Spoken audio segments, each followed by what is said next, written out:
으아, 아따, 하얀 닉지가 얼굴에 띄었다. 우유였다.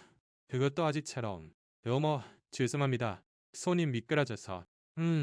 그렇게 말한 것은 뒤액시 김진철 과장이었다. 아, 그는 일부러 그러는 듯 웃으며 빈 우유갑을 쓰레기통에 던져 넣었다. 아니, 김 과장님, 그게 과장님이 할 짓이에요? 옆에 있던 젊은 여직원이 킥킥거렸다. 화려한 네일아트 미니스커트. 네 손에는 스마트폰을 들고 있었다. 어때? 성서부 아줌마가 하는 일이 그런 거 닦는 거잖아. 우와, 김 과장은 양복 소매를 정성껏 털어내고는 우유를 뒤집어 쓴 노파를 코웃음 치며 내려다봤다. 아, 바닥 미끄럽지래요. 넘어지면 본인 책임인 걸로. 근데 아침부터 왜 이런 데를 닦고 있어요? 방이 되게. 복도 한가운데에 우두커니 서 있는 작은 체구에 높아 얼룩진 유니폼 위로 차가운 우유가 축축하게 스며들었다. 그럼에도 그녀는 한마디도 하지 않았다. 그녀의 이름은 박순애. 나이는 79이지만 그녀의 진짜 직함을 아는 사람은 지금 이 회사에 단 한 명도 없었다. 이 기업을 맨손으로 일궈낸 창업주의자 전 회장이지만 지금은 그저 청소 파트 아주머니일 뿐이다. 순애는 천천히 무릎을 꿇고 바닥에 쏟아진 우유를 정성껏 닦아냈다. 누구 하나 손을 내밀어주는 사람이 없었다. 누구 하나 신경 쓰는 사람도 없었다. 멀리서 누군가의 스마트폰 셔터 소리가 들렸다. 그 귀청마저도 순애는 말없이 받아들였다. 대신 마음속으로 조용히 읊조렸다. 이 회사는 어디서부터 길을 잘못 든 걸까? 창업 40년, 서울 여의도의 공장 하나에서 시작한 이 회사는 이제 국내외에 지사를 둔 대기업으로 성장했다. 무엇보다 큰 자랑이었다. 그리고 몇 년 전, 넌 또 무대에서 내려와 아들에게 회사를 맡겼다. 앞지어 성실하고 노력가이며 경영학 석사 학위까지 취득한 남자. 그때는 정말 괜찮을 거라고 생각했다. 하지만 어쩐지 상황이 이상했다. 내 실적은 좋다. 숫자도 깔끔하다. 하지만 순애의 직감이 경종을 울리고 있었다. 이 회사, 겉과속이 무언가 달라. 여기서 순애는 결심했다. 이름도 경력도 버리고 수수한 유니폼을 입고 회사의 이면으로 들어가기로. 청소원이라는 누구에게나 무시당하는 존재가 되어서였다. 여자이고 고련이며 현정의 가장 밑바닥. 그렇게 보이는 것이 반드시 있을 거라 믿었다. 그리고 처음 본 광경이 바로 이것이었다. 그날 오전 11시 니은 폭도 끝에서 대걸레질을 하고 있었다. 엉먹지 오염을 놓치지 않으려는데 바닥과 대화하듯 그때 또각또각하는 올곧은 구두 소리가 들려왔다. 복도 저편에서 정장 차림의 남자가 걸어왔다. 잘 재단된 감색 양복에 단정한 머리 모양. 사내에서도 월등히 눈에 띄는 그 존재. 현 사장 박지욱이었다. 그는 걸으면서 스마트폰을 보고 있었다. 순애의 모습에 시선을 돌렸다. 아주 잠깐 눈이 마주친 것 같았다. 하지만 지역은 그대로 시선을 스마트폰으로 되돌리고 아무 말 없이 지나쳐갔다. 인사도 시선도 존재의 인식조차도 없었다. 순애는 저도 모르게 발을 멈췄다. 지를 나는 단 하나뿐이나 들.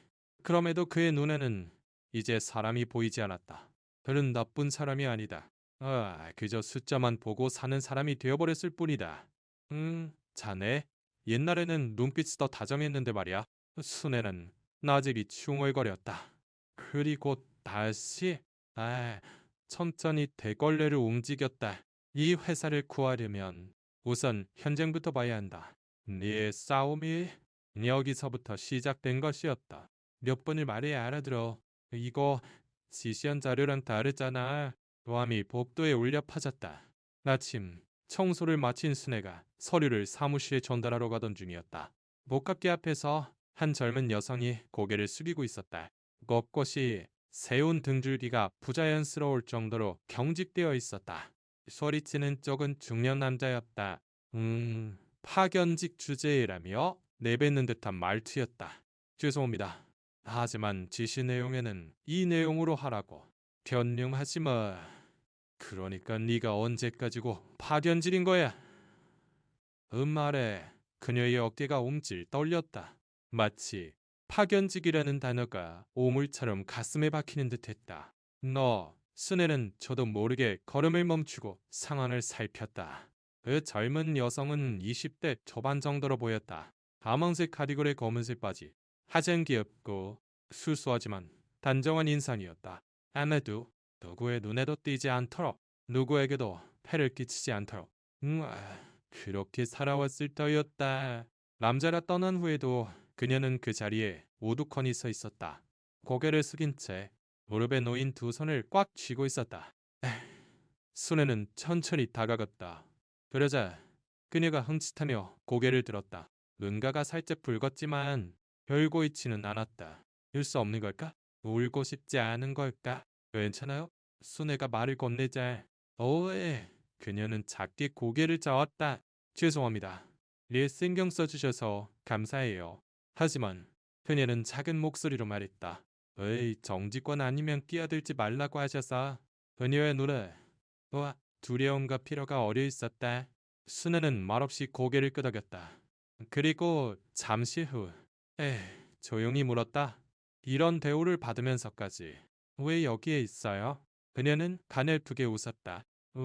하지만 그것은 어딘가 자신을 탓하는 듯한 미소였다. 절은 부모님이 안 계세요. 할머니 혼자 저를 키워주셨는데 지금은 연세도 많으시고 누워만 계세요. 고등학교 졸업하자마자 일해서 학연직이든 뭐든 돈을 벌어야 했어요. 말이 중간에 끊겼다. 하지만 그것으로 충분했다. 정규직이 되고 싶어요. 아무데나 상관없는 게 아니라 요리사야. 이 회사에 있으면 언젠가 할머니를 편하게 해드릴 수 있지 않을까 해서. 그렇게 생각해서 그 말을 듣고 순애의 가슴이 찡하게 조여왔다. 이 아이는 누구에게도 보호받지 못하고 있었다. 그럼에도 누군가를 지키기 위해 여기에 있었다. 이름 물어봐도 될까? 왠지예요. 왠지 괜찮으면 다음에 같이 점심이라도 할래요? 난 구내식당의 저렴한 백반밖에 모르지만 빈지는 조금 놀란 듯 눈을 동그랗게 떴고 다음 순간 오타고 작은 미소를 지었다. 네, 좋아요. 그 미소가 어딘가 순애의 젊은 시절과 닮은 것 같아. 그녀는 가만히 가슴에 손을 얹었다. 이 아이가 망가지기 전에 내가 무언가 해야 할지도 모르겠구나. 순애의 마음속에 불씨가 지펴진 순간이었다.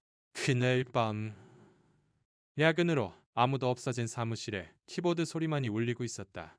타닥타닥타닥타닥. 그리고 다시 치운다. 다시 친다. 아우, 신중하게. 정성껏 한 글자 한 글자를 입력하는 김민지의 모습이 거기에 있었다. 맑은 파견지 책상 한쪽에서 그녀는 줄곧 컴퓨터와 마주하고 있었다. 그 눈은 진지하기 그지없어 마치 온몸의 신경을 한 점에 집중시킨 듯했다. 맨 시각은 이미 저녁 8시를 넘기고 있었다. 순애는 그날 회의실 쓰레기 수거를 마치고 돌아오는 길에 우연히 불빛이 새어나오는 방을 발견했다. 문틈으로 엿보니 모니터에는 제안서의 마지막 페이지가 비치고 있었다. 그래프의 색상 배치, 데이터의 근거, 도표의 구상, 목표 이용자의 경향 분석, 그것은 초보자의 솜씨가 아니었다. 다 제대로 볼 줄 아는 사람이 본다면 확실히 그 가치가 전달될 그런 자료였다. 스네가 말을 걸자 에이, 민지는 깜짝 놀라 일어섰다. 네, 죄송합니다. 제가 문 잠그는 걸 깜빡해서. 아니, 혼내는 거 아니에요. 이거 혼자서 만든 거예요? 네, 파견직에게도 제안할 기회가 있다고 들어서. 통과되진 못했지만요. 이건 통과될 만해요. 내용도 탄탄하고 무엇보다 전달하는 힘이 있어. 민지의 눈이 날씨 살짝 촉촉해졌다. 그런 말 에이, 처음 들어봐요. 순애는 아무 말 없이 고개를 끄덕였다. 이 아이는 믿어도 좋다. 다음날 아침 회의 직후 민지는 직접 만든 제안서를 들고 회의실 문을 두드렸다.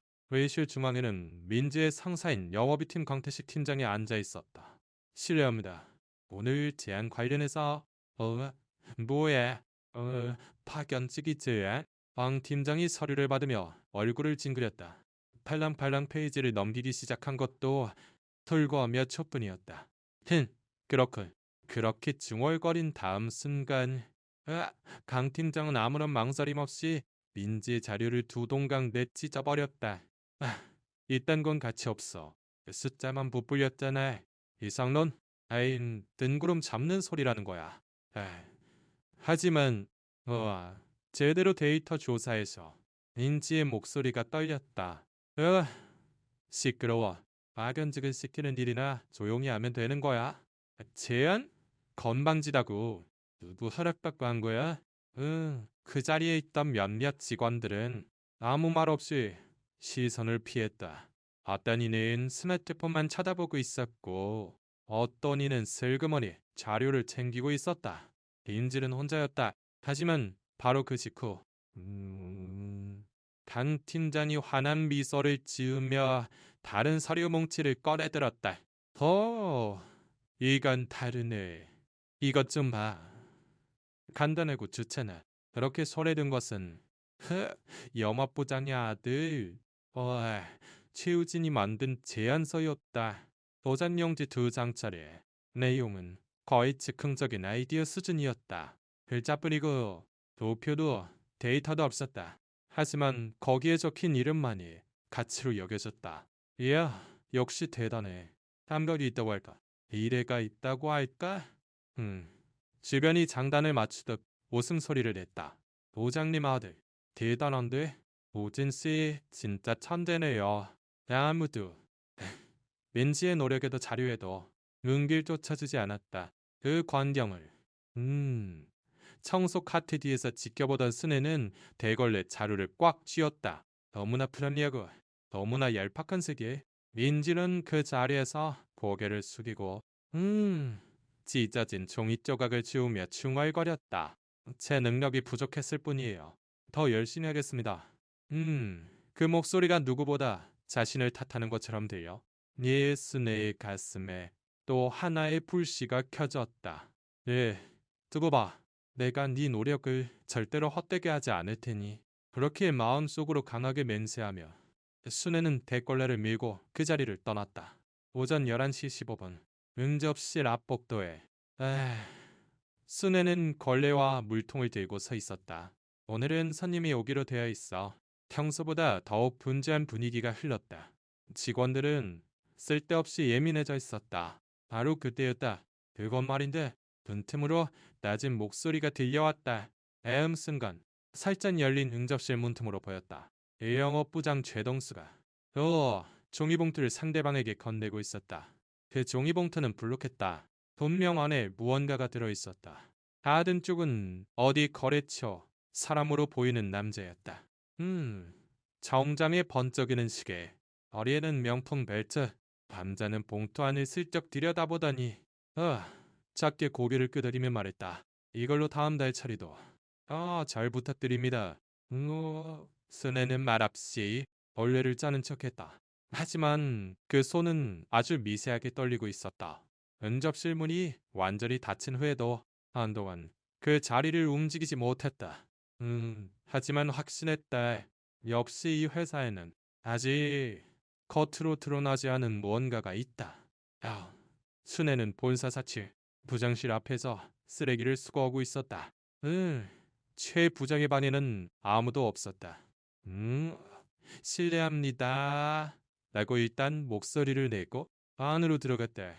책상 위에는 마시다 많은 커피와 영수증 뭉치가 아무렇게나 놓여 있었다. 본래라면 청소원이 만져서는 안 될 물건이다.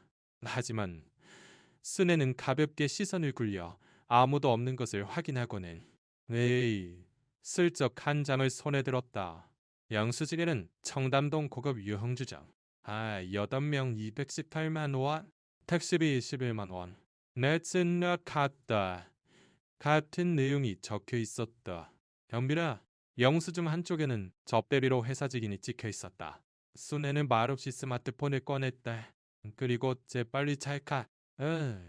찰칵. 청담동 고급 술집. 치마 택시비. 꽃다발. 선물. 모두 접대라는 이름 아래 회사 돈이 쓰이고 있었다. 누가 봐도 부자연스러운 돈의 흐름. 그럼에도 순애는 눈썹 하나 까딱하지 않았다. 분노도 흥분도 아닌 그저 냉정하게 기록할 뿐. 그것이 그녀의 방식이었다. 이유. 가만히 부패의 핵심을 들여다보는 것. 담사의 눈, 숫자는 속여도 공기와 냄새까지는 숨길 수 없는 법이지. 그렇게 중얼거린 바로 그때였다. 더라? 문장 그린 걸 깜빡했나? 복도에서 발소리가 가까워졌다. 위험하다. 스네는 반사적으로 스마트폰을 주머니에 밀어넣고 영수증을 원래 자리에 되돌려 놓으며 쓰레기 봉투 입구를 묶는 척 등을 돌렸다. 에이, 철컥. 방문이 열렸다. 뭐야 당신이었어? 깜짝 놀랐잖아. 영업부장 최동수가 얼굴을 내밀었다. 나는 말없이 꾸벅 고개를 숙였다. 말없이 물통을 들고 나가려 했다. 어이 잠깐만. 등 뒤에서 목소리가 들렸다. 심장이 순간적으로 빨리 뛰었다. 하지만 얼굴에는 전혀 티를 내지 않았다. 최동수가 순애의 등을 쳐다보며 말했다. 아까 여기 들어왔지. 책상 위 건드린 거 아니겠지. 순애는 천천히 돌아보며 작은 목소리로 대답했다. 쓰레기통에 쌓여 있어서 그것만 실례했습니다. 최동수가 날카롭게 쏘아보았다. 하지만 결국 그는 흥하고 코웃음을 치더니 뭐 됐어. 다음부터는 내가 있을 땐 노크하라고라고 내뱉었다. 미술하겠습니다. 순애는 깊이 고개를 숙이고 그리로 빠른 걸음으로 복도를 걸어 나갔다. 카트 바퀴가 바닥을 끄는 소리만이 그녀의 긴장을 말해주고 있었다. 물통 속의 물이 어딘가 미지근해진 것 같았다. 회사의 공기처럼 순애는 그 물을 한번 버리고 마의 산물을 받으러 향했다. 이 회사의 진짜 오염을 씻어내기 위해 누가 이 자료 이영업부에 넘겼어? 그 목소리가 사무실의 공기를 순식간에 얼어붙게 했다. 자료를 손에 들고 서 있던 것은 영업부장의 아들 최우지. 서툰 기획서로도 칭찬받던 바로 그 남자였다. 부장의 연줄로 입사한 1년 차였다. 태도는 인류, 회사에서도 건드려서는 안 될 존재로 인식되고 있었다. 거래처에 이수치로 냈다는 게 장난하는 거야. 그가 소리치자 난 너 주위의 젊은 직원들은 일제히 시선을 피했다. 누가 한 거야? 이가 덕분에 저쪽에서 엄청 화났다고. 그때 우진의 시선이 멈췄다. 사무실 구석에서 서류를 정리하던 민지를 향해 와이 너지? 대문지? 어제 자료 복사하고 있었잖아. 이 여자가 넘긴 거야. 잘못된 자료? 민지는 눈을 동그랗게 떴다. 예, 저 그런 지시 받은 적 없어요. 애초에 이 자료는 변명하지 마. 우진이 책상을 쾅 하고 쳤다. 그 소리에 놀라 민지의 어깨가 움찔 떨렸다. 그래서 그 점일 거야? 아니면 인정하고 사과할래? 정말로 너는 필사적으로 말을 찾는 민지에게 영업부장 최동수가 다가왔다. 김민재 씨, 박연직 주제에 그렇게 세게 나와도 된다고 생각하나? 그 목소리는 조용했지만 기묘한 압박감이 있었다. 잘리면 다음에 어디 갈 건데? 누가 고용해주겠어? 도저히 자격증도 없고 할머니 병수바라는 애를 어디서 받아주겠냐고. 민지의 얼굴이 새파랗게 질렸다. 할머니 쓰러지시면 어떡할 건데? 한마디에 민지의 무릎이 희미하게 흔들렸다. 아무도 아무 말 하지 않았다. 아무도 말리지 않았다. 마치 이것이 당연한 일인 것처럼. 하지만 그곳에서 조금 떨어진 복사기 뒤에서 순애가 가만히 스마트폰을 들고 있었다. 녹음 앱의 빨간 버튼이 조용히 켜져 있었다. 이걸로 충분해. 한속으로 누구에게도 들리지 않는 목소리로 중얼거린다. 순애의 손은 까딱도 하지 않았다. 하지만 그 귀는 모든 것을 놓치지 않았다. 이거 인지가 떨리는 목소리로 잘했다. 떨리십니다. 죄송했습니다. 의아지. 최동수는 만족스럽게 고개를 끄덕이고는 우진의 어깨를 두드리며 사라졌다. 담겨진 민지는 마치 누구에게도 보이지 않는 공기처럼 혼자 복사용지를 줍고 있었다. 순애는 그 모습을 바라보며 천천히 녹음을 정지했다. 다음엔 가만히 있지 않을 테니까. 그러나 순애의 다짐하는 목소리는 가슴속 깊은 곳에서 조용히 울리고 있었다. 최근에 온 파견직. 갑자기 그만뒀대? 또, 저번 달 젊은 애도 갑자기 그만뒀잖아. 그만두는 게 편하지 않을까? 그 부서, 지옥이잖아? 어느 식당 한쪽에서. 와, 순애는 언제나처럼 정수기 주변을 청소하고 있었다. 그 등 뒤로 오가는 대화는 귀에 달라붙는 듯한 내용이었다. 일찍 견직이나 신입사원의 갑작스러운 퇴사. 회수는 지난 반년 동안 10명을 넘어서고 있었다. 게다가 그 대부분이 영업이 팀과 기획부에 집중되어 있었다. 과거 서류 조각들에서 그만둔 사람들의 명함이나 제출 서류 사본을 조금씩 모아갔다. 찢어진 사직서의 일부에는 직장 내 괴롭힘, 책임 전가라는 글자가 번져 있었다. 이건 이제 개인의 문제가 아니야. 한 놈이 난폭한 게 아니라 조직 전체가 불편한 것을 잘라내는 체질이 되어버린 거야. 순애는 증거 사진을 모으고 녹음 데이터를 백업하고 민지의 기록과 합쳐한 골의 작은 파일로 정리해 나갔다. 한편 그때 사장실에서는 순애의 아들 박지혁이 월간 보고서를 훑어보고 있었다. 이익률은 오르고 있고 이직률도 큰 변동은 없군. 문제없어. 일서가 고개를 끄덕였다. 현장도 순조롭게 돌아가고 있는 것 같습니다. 주와 이번 분기도 이 개사로 지역은 유능했다. 인정했다. 하지만 사람의 얼굴을 보지 않았다. 현장에서 무슨 일이 일어나는지, 누가 그만두는지, 네이터 밖의 세계에는 한 발짝도 발을 들여놓지 않았다. 그리고 그 대가는 어깨의 곁으로 다가오고 있었다. 어느 오후의 회의실. 또 현장에서 제출된 납품 자료에 동대한 결함이 발견되었다는 연락이 들어왔다. 제출자의 이름은 김민자. 뭐야? 이 여자. 영업팀장 강태식의 관자놀이를 짚으며 한숨을 쉬었다. 이걸로 세 번째라고. 영업부장님 아들 오진 씨 자료에 손을 댔다는 말도 있어요. 그런 적 없어요. 민지가 떨리는 목소리로 부정했다. 그럼 누가 했다는 건데? 이번에는 최우진이 나섰다. 부장님, 얘 진짜 위험해요. 자기 평가 올리려고 제 자료를 마음대로 고쳤다니까요. 증거 있으니까?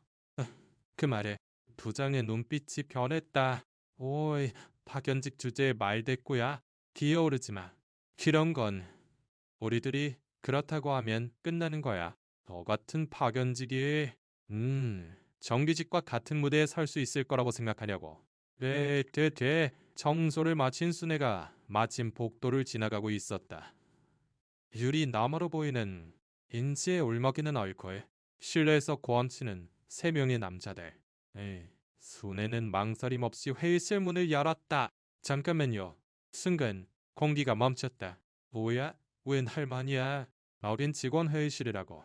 앙태식이 노골적으로 얼굴을 찡그렸다. 그녀가 했다는 걸? 무슨 근거로? 증가도 없이 그저 지기로 사람을 몰아세우고 있는 것뿐이지 않습니까? 그 순간 강태식이 짜증을 드러냈다. 따짜 청소부 아줌마가 나서지마. 당신도 해고야. 방 아래 순간의 침묵. 그리고 킥킥 웃는 듯한 소리. 말해버렸네. 진짜 웃긴다. 닌지는 새파랗게 질린 얼굴로 고개를 숙이고 있었다. 순애는 똑바로 세 사람을 응시한 채 이렇게 대답했다. 알겠습니다. 그럼 그 해고 감사히 받겠습니다. 아무도 그 말의 무게를 아직 이해하지 못하고 있었다. 순애는 아무 말도 하지 않았다. 얼굴새 하나 변하지 않고 묵묵히 허리에 찬 스마트폰을 꺼냈다. 옥도 창가에 서서 순애는 스마트폰 통화 기록을 스크롤했다. 한 사람의 이름에서 손가락을 멈추고는 아무런 망설임 없이 통화 버튼을 눌렀다. 신호음이 한 번 울린 뒤 상대방이 받았다. 순애는 차분한 목소리로 단 한마디만 조언했다. 부탁합니다. 예정대로 대령당을 예약해주세요. 얇은 침묵 후 수화기 너머의 상대방이 알겠습니다라고 대답했다. 그대로 순애는 스마트폰을 집어넣고 복도를 천천히 걸어나갔다. 유니폼 주머니에는 녹음 데이터, 가방 안에는 쌓아올린 영수증 4번, 사진, 날짜가 적힌 메모, 그리고 그 모든 것이 기록된 USB 하나가 있었다. 준비는 끝났다. 회의실을 지나갈 때 안에서 들려오는 것은 아직도 웃고 있는 남자들의 목소리였다. 그 할망구 계속 기분 나빴는데 잘렸으니 다행이네. 그 웃음소리에 순애는 한 번의 눈길도 주지 않고 담담하게 계단을 내려갔다. 아무도 눈치채지 못했다. 에이, 이 청소부 아주머니가 지금 막 회사 전체를 움직이려 하고 있다는 것을. 몇 시간 후 사내 전체에 일제히 발송된 금일 16시 사내 긴급회의를 개최합니다. 에이, 창업 기념홀에 전원 집합할 것이라는 공지가 모든 것을 시작했다. 네 시정각 본사 빌딩의 홀에 직원들이 하나둘 모여들었다. 뭐야, 긴급회의? 영업 중단하고까지 할 의미가 있나? 부장급도 불렀다던데 어느 부서 사람이든. 표정에는 담혹감과 가벼운 짜증이 섞여 있었다. 사회자도 없고 스크린에는 아무것도 비치지 않았다. 앞쪽 무대만이 빈 채 조명을 받고 있었다. 누가 오는 거야? 사장님, 새로운 방침이라도 발표하려는 거 아니야? 아니, 설마 구조조정 같은 건 아니겠지. 그런 슬렁임이 소용돌이치는 가운데 뒤쪽 문이 천천히 열리는 소리가 났다. 단상 위로 한 여성이 모습을 드러냈다.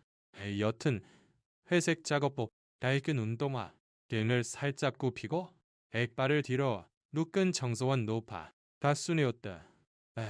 장르의 공기가 더욱 소란스러워졌다. 청소하시는 분 아니야? 무슨 권한으로 저기 서 있는 거지? 홍보팀의 젊은 직원들은 옆 사람과 스마트폰을 보여주며 킥킥 웃고 있었다. 기획실 김진철 과장은 얼굴을 찡그리며 중얼거렸다.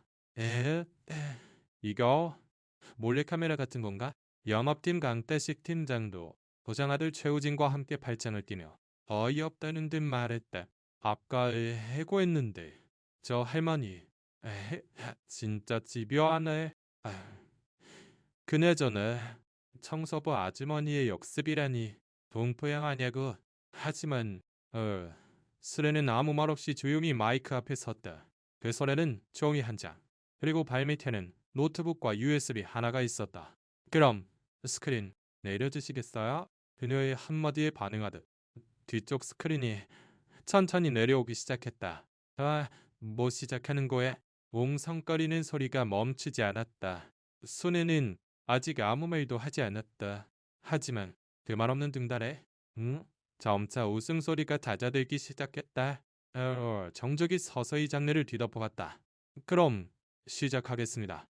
부드러우면서도 힘있는 목소리에 어째서인지 아무도 말을 돌려주지 못했다. 난상의 순애가 장례 전체를 둘러본 뒤 한 걸음 물러섰다. 그 순간 단상 위로 또 다른 인물이 나타났다.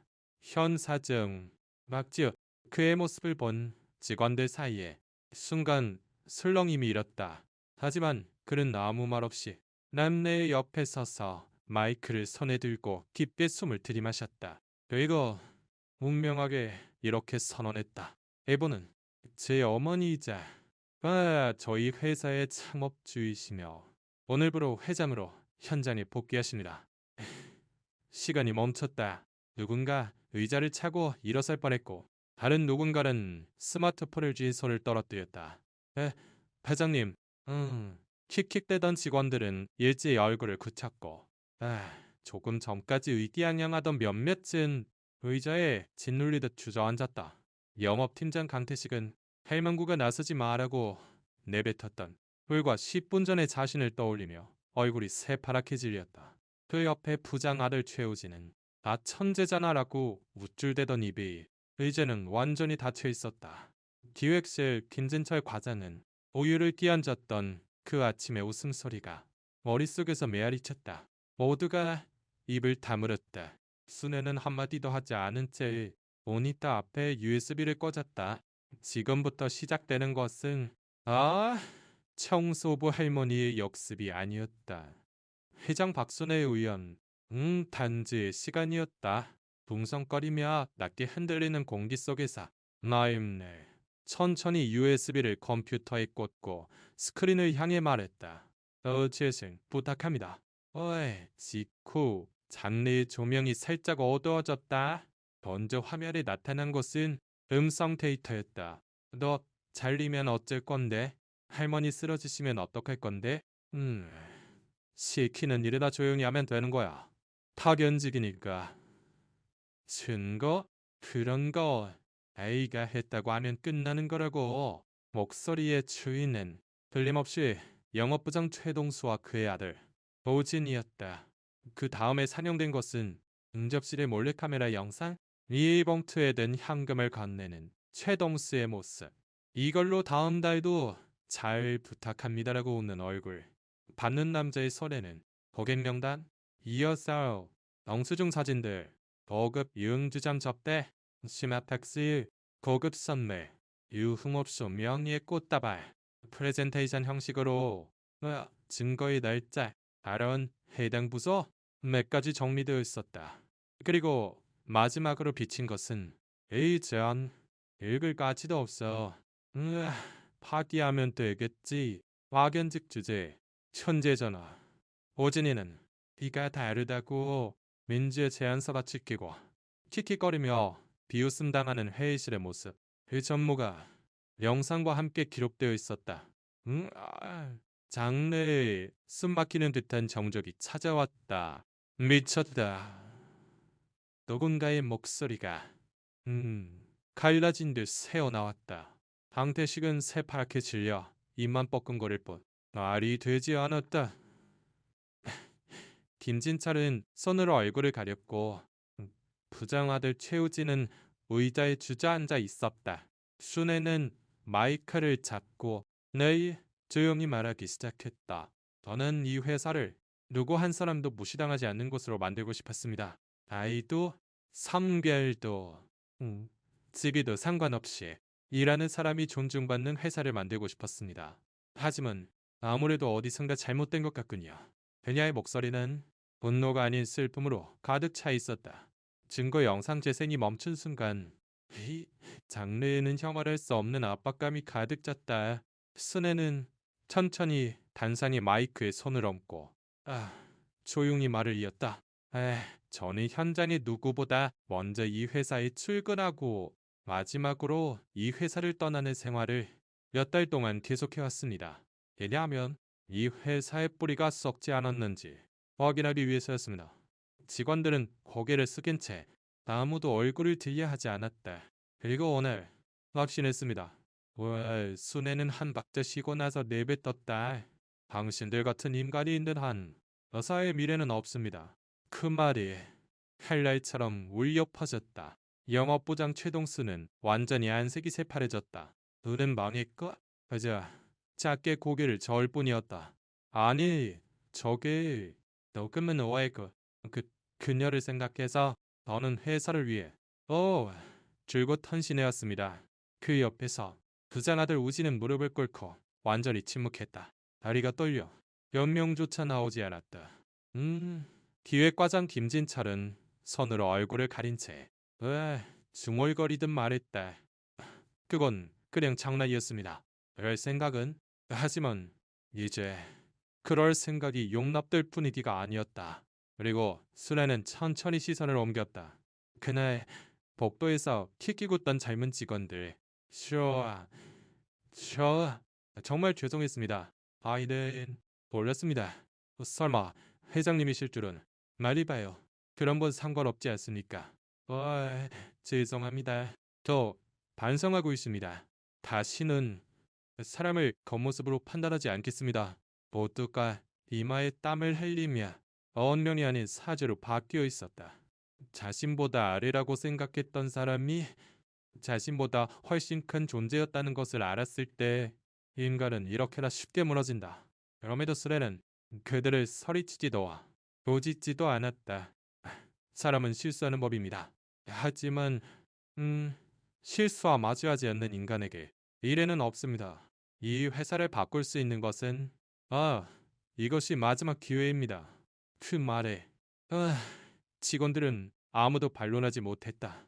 분함도 수치심도 모든 것을 휩쓸어버리는 사실이 그곳에 있었기 때문이다. 그리고 그 시선 끝에는 혼자 떨리는 목소리로 울고 있던 소녀의 모습이 있었다.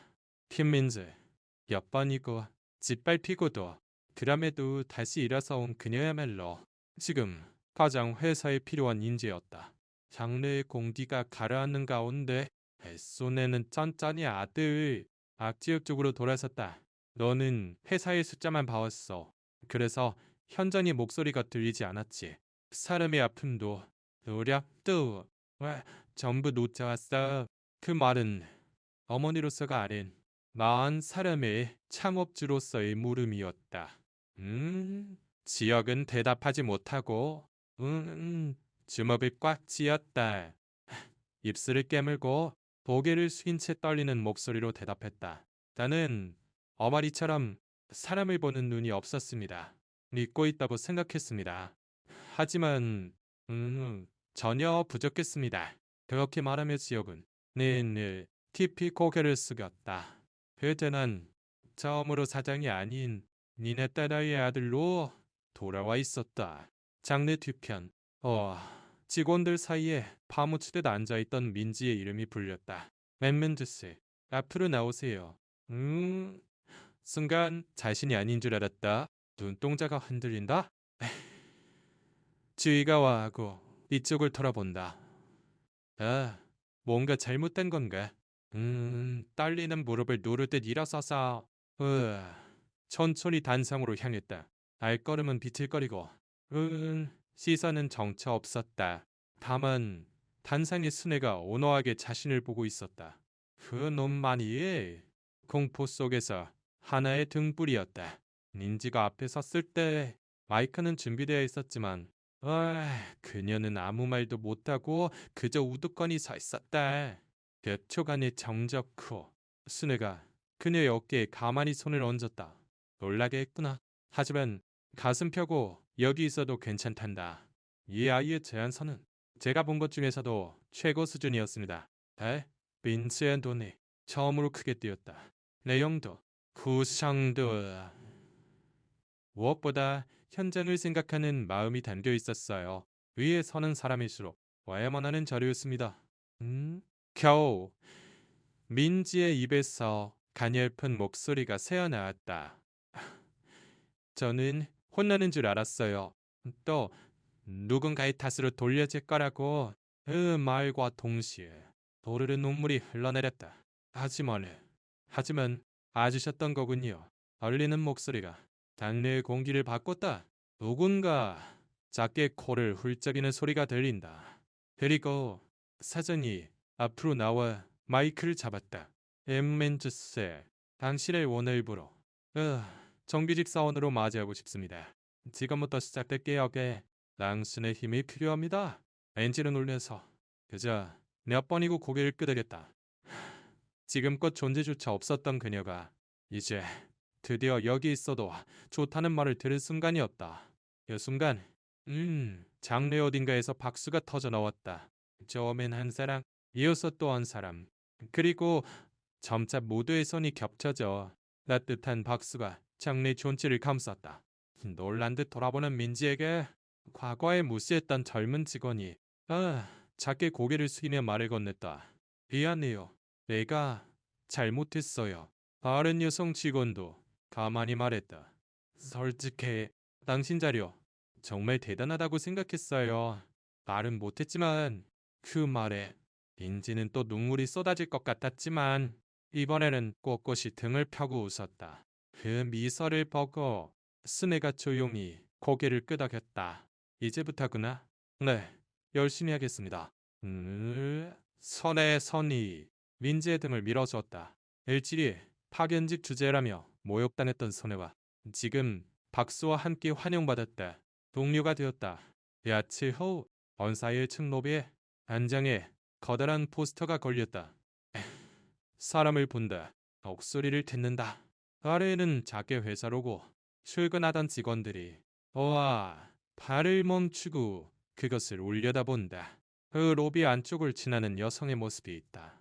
이빨을 하나로 묶고 등을 펴고 말없이 바닥을 닿는 순애. 아무도 모르는 사이에 순애는 다시 무대 뒤로 돌아가 있었다. 정장도 직함도 필요 없다. 그저 그곳에 사람이 있어 주기만 하면 그걸로 족하다. 순애는 대걸레를 놓고 다 쓴 물통을 정리하고는 마지막으로 한 번 더 포스터를 올려다 봤다. 자, 다음은 어디를 닦아볼까? 그렇게 중얼거리는 목소리는 누구에게도 닿지 않는다. 하지만 그 등에는 확실한 긍지와 사명이 깃들어 있었다.